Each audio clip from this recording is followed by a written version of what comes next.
droite, le grand entretien, Richard de Sèze.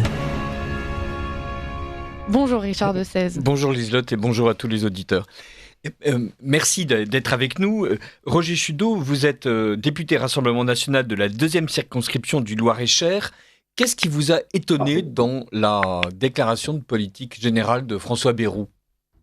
Bien, tout d'abord, bonjour mesdames, bonjour monsieur et chers collègues. Donc, ce qui m'a étonné, c'est le style. Et comme disait Buffon, le style, c'est l'homme, hein, ça m'a. Donc, François Bayrou détonne par rapport à ses prédécesseurs, d'abord par le phrasé, la façon d'exprimer, de développer sa pensée.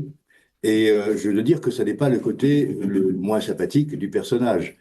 Ça nous change un petit peu des machines macronistes, préprogrammées, préformatées, dont on pense que c'est l'intelligence artificielle qui leur a rédigé le discours. Non, là c'était sur le plan de la forme, tout à fait intéressant, agréable. Sur le plan du fond, évidemment, on reste forcément sur sa faim, on reste dubitatif, parce que il n'y a pas eu véritablement de vision stratégique de ce qu'il fallait faire, sauf évidemment rétablir les comptes publics, ça tout le monde a compris.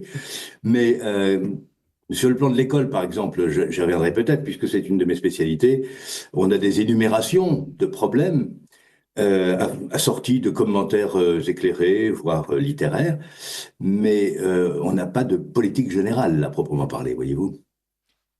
Il n'y a pas de politique générale, mais il y a quelque chose qui m'a étonné, c'est qu'il a dit que la dette est un problème moral.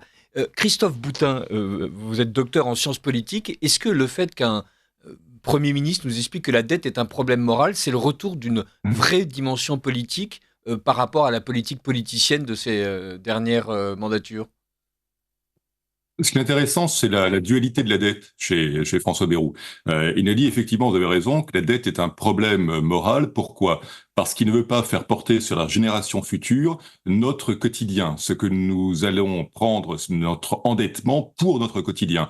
Par contre, il considère qu'il y a une bonne dette, et une dette qui cette fois est tout à fait morale, qui est la dette que l'on fait pour des équipements. Il a évoqué l'éducation, les lycées, il a évoqué les hôpitaux, des équipements qui servent aux générations futures. Donc on peut endetter les générations futures pour quelque chose qui leur sert, ça c'est moral, mais on ne peut pas les endetter pour notre fonctionnement. Or, notre fonctionnement actuel et notre source de dette, c'est la charge des retraites, et c'est pourquoi il est revenu, encore une fois, sur la question des retraites. Vous voyez, le lien ici entre moralité, je dirais, et génération future a été très clair. Roger Chudeau, on parle de retraite. En France, c'est la retraite par répartition. L'étude qui est sortie hier et qui a surpris tout le monde, ou pas du tout d'ailleurs, c'est qu'en fait, en France, désormais, il y a autant de naissances que de morts. Et donc, les courbes se croisent, ce qui est absolument inédit depuis 14-18. Et que la seule manière d'augmenter la population française, dans les faits, c'est l'immigration. Est-ce que c'est un paramètre qui est rentré, à votre avis, dans l'équation que François Bayrou a dressée hier ?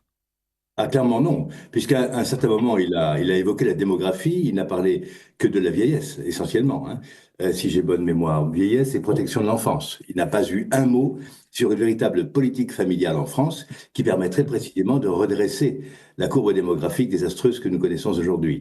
Non, ça j'ai sursauté quand il a absolument éludé le sujet, alors qu'effectivement, c'est un sujet non seulement d'actualité, mais d'avenir.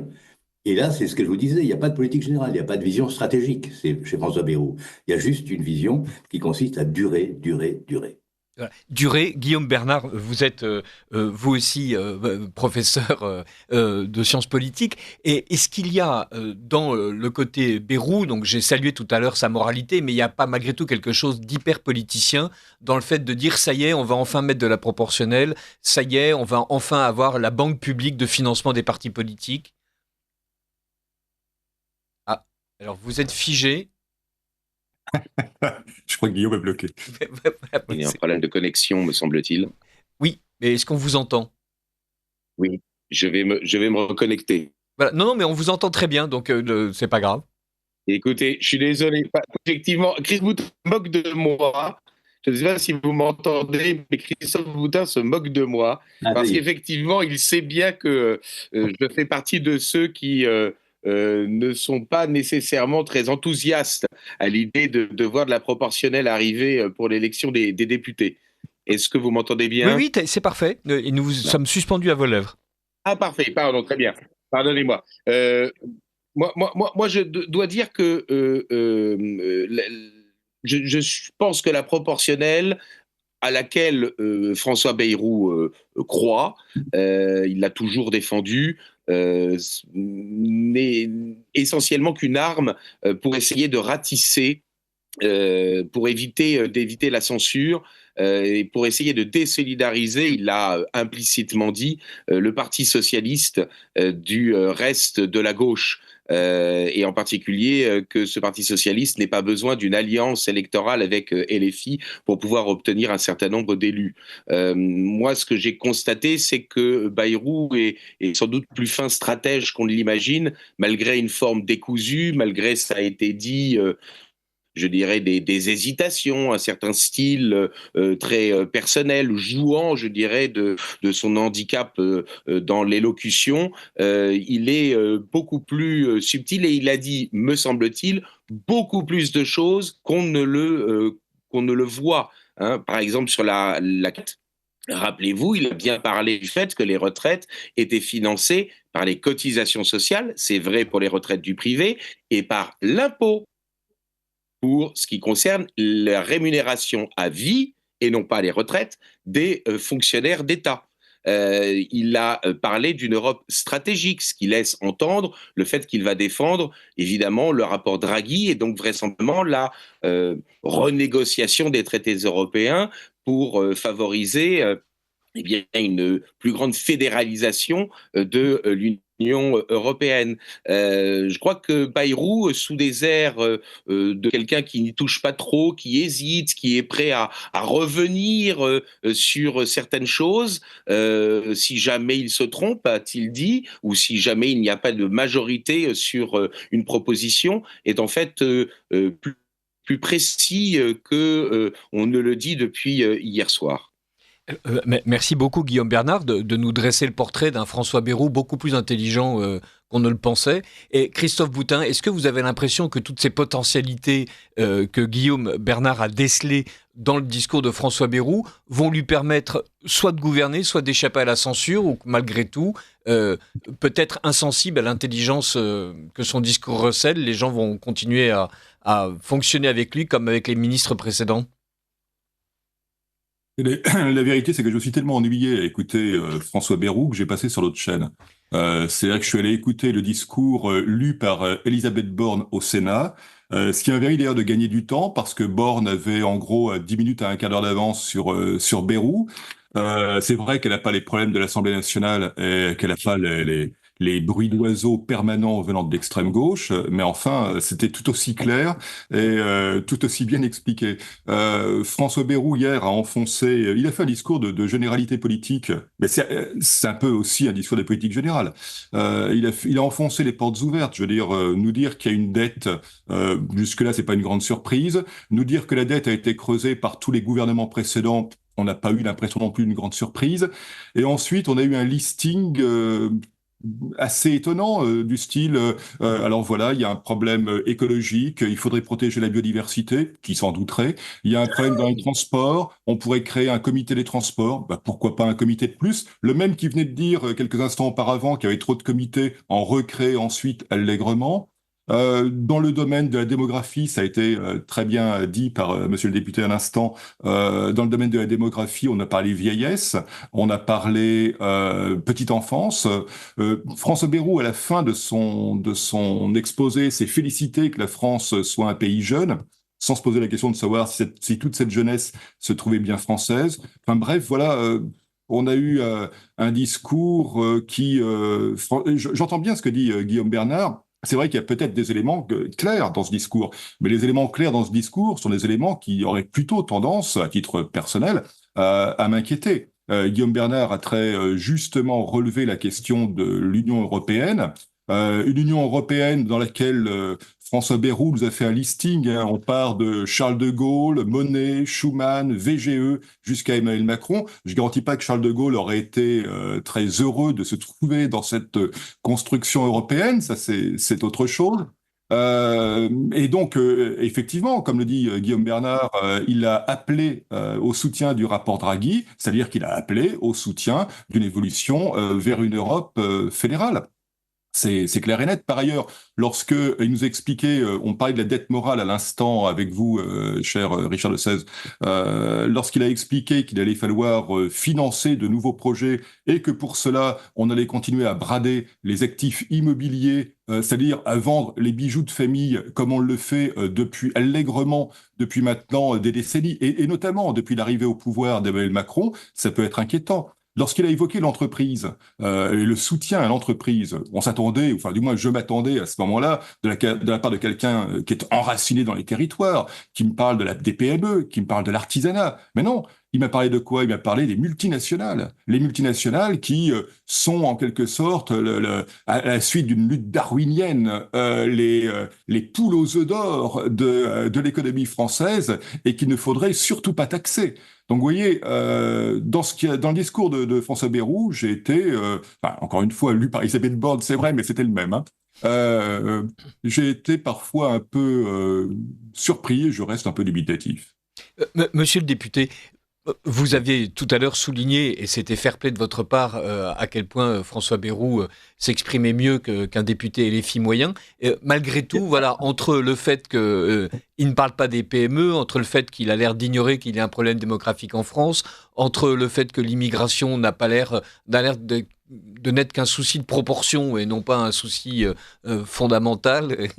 Et est-ce que vous avez maintenant de véritables critiques à formuler à son égard ? Malgré les prétendues perches tendues au Rassemblement national avec cette histoire de proportionnel et de banque de la vie publique. Oui, ce sont des perches, enfin, si on veut, mais de toute façon, ça a toujours été dans l'ADN du MoDem de prôner la proportionnelle. Hein. Bon, nous la demandons depuis 40 ans.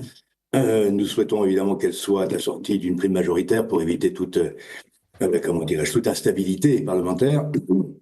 Non, mais là, bon, M. Bayrou est le patron du MoDem. Je pense qu'il ne faut pas sembler découvrir qu'il est fin, qu'il est manœuvrier, qu'il sait louvoyer. Hein, je dirais, c'est la définition même du centrisme. Hein. C'est la godille, le centrisme, un coup à droite, un coup à gauche, etc. Bon, il y a beaucoup de coups à gauche, c'est vrai. Et donc, nous ne sommes pas vraiment surpris sur le plan idéologique de la position, de la posture centriste de M. Bayrou. Nous, ce qui nous intéresse, ce sont nos lignes rouges. Et nous les avons rappelées. Jean-Philippe Tanguy les a rappelées à la tribune. Mettre fin à la submersion migratoire, notamment, et alors, pour le coup, là, mettre fin à l'AME, ne pas taxer les entreprises, ne pas taxer davantage les Français, ne pas augmenter les impôts. Ce sont des choses précises. Donc, nous verrons bien si M. Bayrou entend ce que nous avons dit à M. Barnier de manière fort vigoureuse. Je pense qu'il est capable de l'entendre, en effet, mais nous allons voir ce qu'il va en faire. Nous, notre position est une position d'observation et de critique sur un certain nombre de points.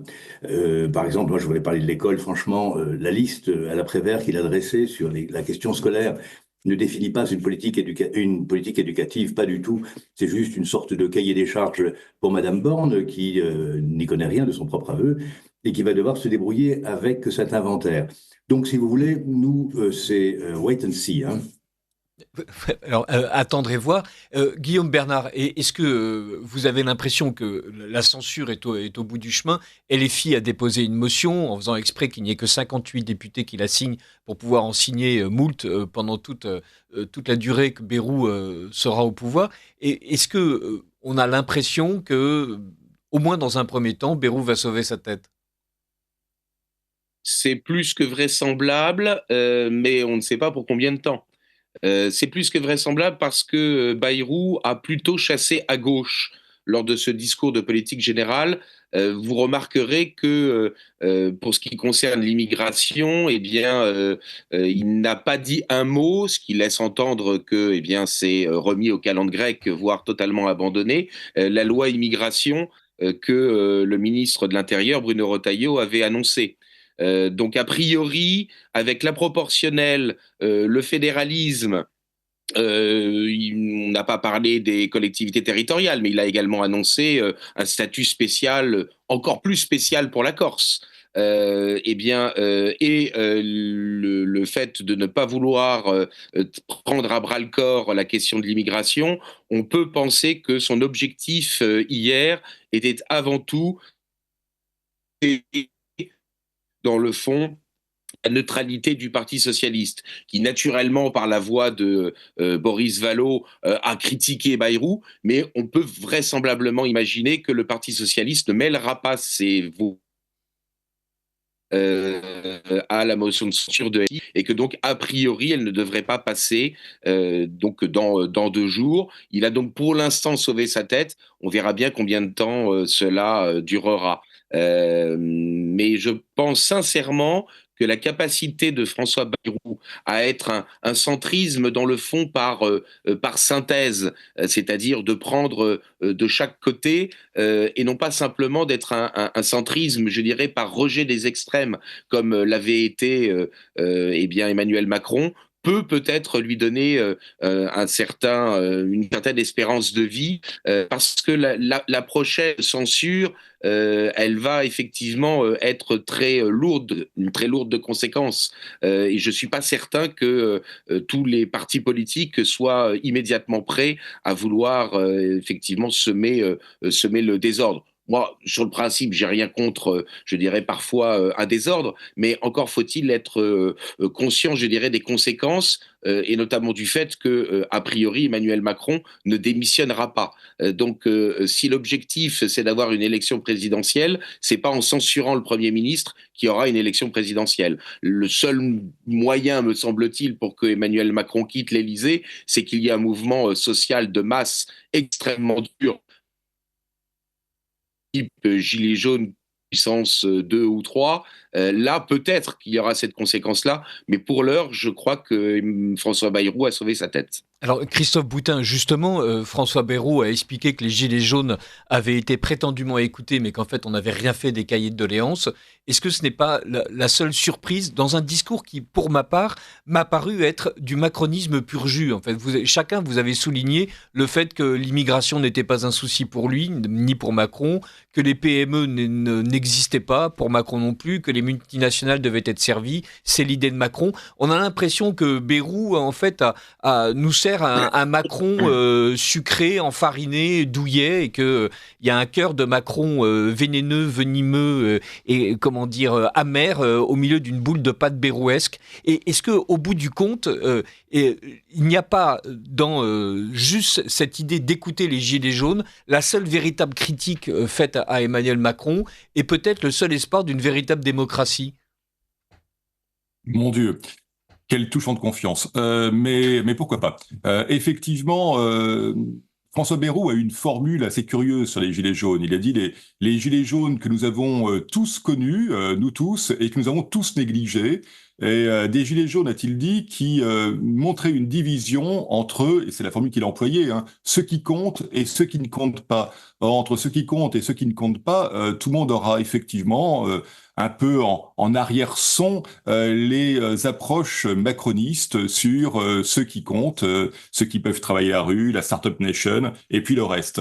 Maintenant, pour le système qui est effectivement la lecture des cahiers de doléances. Alors, les cahiers de doléances existent, ils ont été stockés. Pour l'instant, on a une seule étude qui est sur le sujet, qui est une étude d'ailleurs qui explique simplement la difficulté déjà à les retrouver et à pouvoir travailler dessus, ce qui est le premier élément. Devant une telle masse que représentent les cahiers de doléances, il faut se rendre compte du temps que cela demande de dépouiller cela, de mettre en ordre les différentes doléances et d'essayer derrière de tirer des conclusions de tout cela. Bref, c'est inexploitable dans un durée court, c'est exploitable uniquement sur une durée longue et encore en mettant une équipe de chercheurs qui ne fasse que cela.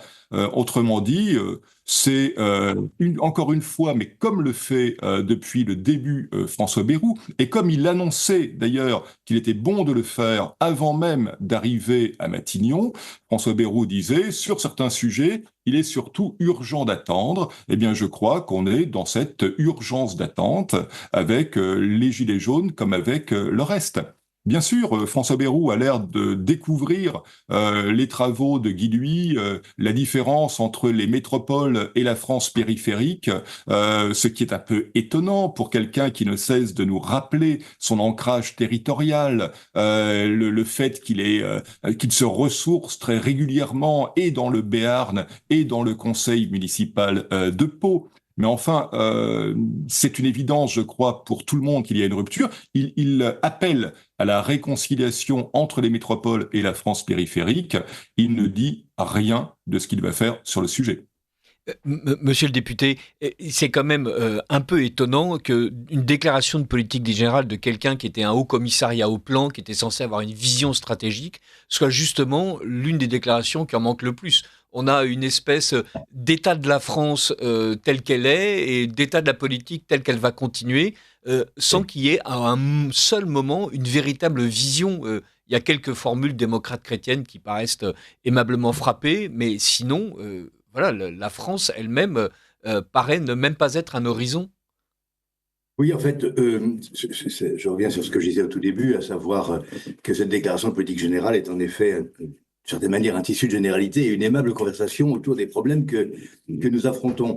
Mais vous savez, ce n'est pas très étonnant que l'ancien haut commissaire au plan n'ait pas de vision stratégique, parce que le commissariat au plan ne sert à rien. Il existe au secrétaire général du gouvernement France Stratégie, qui fait très bien le travail, et le Haut Commissariat au Plan fait partie des 1000 et quelques organismes que François Bayrou citait comme étant parfaitement inutiles, à l'exception d'un ou deux. Donc, la vision stratégique, je crois qu'il ne l'a pas véritablement, ou en tout cas s'il l'a, excusez-moi, il ne nous la livre pas, parce qu'une fois encore, son seul programme, sa seule ligne, c'est, comme le dit la formule, durer et endurer. C'est tout. Il veut, lui, son cahier des charges, qui lui a été fixé, je pense, par le président de la République, c'est de durer 30 mois et d'éviter la déstabilisation du régime. C'est tout. C'est pour ça qu'on reste sur sa faim lorsqu'on cherche des lignes directrices. Bien sûr, mes collègues ici présents en ont identifié quelques-unes qui, nous, au Rassemblement national, nous hérissent le poil, hein, comme le fédéralisme européen, par exemple, l'absence de pensée sur la démographie, l'absence le déni toujours sur la migration, parce que l'immigration incontrôlée, elle a été citée à Mayotte, mais manifestement, Monsieur Bayrou, qui n'a pas lu Guy Luy, mais il n'a pas lu non plus Fourquet, il ne connaît pas l'archipel français, ou en tout cas, s'il le connaît, il se garde bien de le citer. Donc, si vous voulez, nous ne le prenons pas juste pour un aimable chroniqueur. Nous savons que c'est un homme politique matois, presque roué, et que nous serons, en tout cas nous, très attentifs à ce qu'il fera sur nos lignes rouges, et sur le respect qu'il doit au premier groupe d'opposition de France et au premier parti de France. Et Guillaume Bernard, vous avez souligné qu'effectivement, étant donné que Macron est fermement installé au pouvoir et qu'il a maintenant son seul but, c'est de montrer qu'il va durer jusqu'au bout et qu'il ne quittera pas la pièce tant qu'il le rideau n'est pas tombé. Et est-ce que les partis politiques ont un intérêt quelconque à ce que Bayrou reste au pouvoir parce que ça leur permet de développer des éléments de discours, ou est-ce qu'à un moment donné, les LR vont finir par se rendre compte qu'ils ne servent que d'idiots utiles, une fois de plus, au macronisme? Est-ce que le PS va se dire qu'au bout du compte, NFP n'est pas forcément une si mauvaise solution que ça? Et est-ce que les équilibres qui ont l'air de se dessiner vont durer, ou est-ce qu'au contraire, il va y avoir d'ici quelques mois une recomposition à force d'immobilisme? C'est une question évidemment très difficile que vous indiquez là, parce Oui, que... mais c'est vous, Guillaume Bernard, je sais que vous pouvez y répondre. Oui. Bah, écoutez, vous me flattez, mais je risque de vous décevoir en vous répondant que les intérêts sont quand même très contradictoires, et que donc par conséquent, c'est ce qui, je dirais, nous conduit sinon à naviguer à vue, du moins à être quand même largement dans le brouillard. Il y a, je dirais, des positionnements qui risque effectivement de conduire à ce qu'il y ait la nécessité pour François Bayrou à trouver, je dirais, des majorités qui soient à géométrie variable. Et donc effectivement, pas de projet sur l'immigration, pas. Et d'ailleurs, vous noterez quand même qu'il a hier défendu l'idée de l'intégration contre celle de l'assimilation, et que la remigration qu'il envisage, elle n'existe pas. En fait, c'est uniquement l'application des OQTF, c'est-à-dire de ceux qui sont clandestins, mais évidemment pas le fait d'inverser les courants de l'immigration. Bon, cela étant dit, je ne suis pas sûr qu'il y ait une quelconque force politique aujourd'hui en France qui revendique le fait de mettre en place la remigration. Donc, je crois que tout va dépendre de la capacité de François Bayrou à constituer des majorités variables en fonction des sujets, et de ne pas forcément aller sur les terrains qui d'abord pourraient heurter sa sensibilité, ou qui seraient des terrains peut-être trop faciles. Vous remarquerez que pour ce qui concerne l'euthanasie, il a plutôt laissé entendre que cela devait être de l'initiative des parlementaires plus que de la part du gouvernement. Bon, donc voilà, je crois sincèrement Bayrou plus intelligent qu'on ne l'imagine. Et alors c'est là où je diverge un petit peu d'avec vous. Je ne suis pas certain que François Bayrou soit uniquement le commensal d'Emmanuel Macron. C'est lui qui avait, dès le début des années 2000, envisagé le fait que le centre pourrait ne pas être simplement l'espace politique des électeurs flottants permettant à la droite ou à la gauche de gagner, mais pouvait devenir une force politique en elle-même. Il s'est fait chipper le créneau par Emmanuel Macron. J'ai plutôt le sentiment qu'il pourrait espérer en être une incarnation qui réussit. En tout cas, c'est l'expérience qu'il va mener dans des circonstances compliquées. Et je crois que ce n'est pas exactement le même centrisme qu'Emmanuel Macron, parce qu'il a quand même, mine de rien, un certain contenu d'ordre doctrinal par, effectivement, cela a été dit dans cette émission, la démocratie chrétienne. Alors après, évidemment, je crois que le discours d'hier était essentiellement à viser d'éviter que le Parti socialiste ne le censure. Ça ne veut pas dire que par la suite, il ne mettra pas en œuvre des mesures pour éviter que LR ne se retire de la danse. Christophe Boutin, en une minute, si vous deviez promettre un avenir politique à François Bayrou, ce serait lequel ? Effectivement, je crois que personne n'a intérêt actuellement à ce que François Bayrou quitte trop rapidement la scène politique. Donc on n'aura pas de censure immédiate, je le crois pas. Chacun va commencer de toute façon à penser beaucoup plus à la suite, c'est-à-dire à 2027, éventuellement à la préparation des municipales et à se positionner sur les municipales, que sur la politique nationale. Et c'est ce qui m'inquiète quelque part, car je crains que le Parlement ne soit mis à la portion congrue, qu'on n'ait pas véritablement de grands sujets, à part des sujets thématiques qui pourraient, soi-disant, réconcilier les Français, comme la fin de vie, enfin l'euthanasie rebaptisée fin de vie, et c'est ce que je trouve relativement inquiétant. Monsieur le député, à vous le mot de la fin. Voilà, on attend tous évidemment que le Rassemblement national exerce son statut de premier parti d'opposition. Pour le moment, vous ne censurez pas. Qu'est-ce que vous allez réclamer, à part ces lignes rouges ? Quelles sont les lois que vous allez proposer ? Nous allons d'abord demander un budget qui ne maltraite pas les Français, qui ne fasse pas les poches des classes moyennes et qui ne maltraite pas les classes populaires. C'est la première chose, et ça c'est dans l'immédiat. Nous allons être très attentifs à cela, parce que nous sommes le pivot de la vie politique française, de la vie politique parlementaire aussi, et donc nous sommes très conscients de nos responsabilités à cet égard. Voilà à peu près ce que je veux dire. Sur le reste, je pense que M. Boutin a raison. On va nous servir à l'Assemblée des sujets thématiques sociétaux, non pas qui rassemblent le Français, M. Boutin, mais qui les clivent profondément. L'euthanasie, ça clive beaucoup, n'est-ce pas ? Et d'ailleurs, je suis très étonné que François Bayrou laisse faire, puisque j'avais cru comprendre que, étant chrétien-démocrate et chrétien pratiquant, catholique pratiquant, il ne tolérerait pas l'euthanasie. Ça m'étonne beaucoup. Ça n'est pas le moindre. C'est encore un petit peu, en effet, vous avez raison, du en même temps macronien. Merci beaucoup, monsieur le député. Merci beaucoup, Christophe Boutin. Merci beaucoup, Guillaume Bernard. Évidemment, nous espérons pouvoir vous entendre à nouveau tous les trois fréquemment sur les antennes de Radio Courtoisie. Liselotte. Oui, merci à tous et merci à vous, Richard, d'avoir mené cet entretien.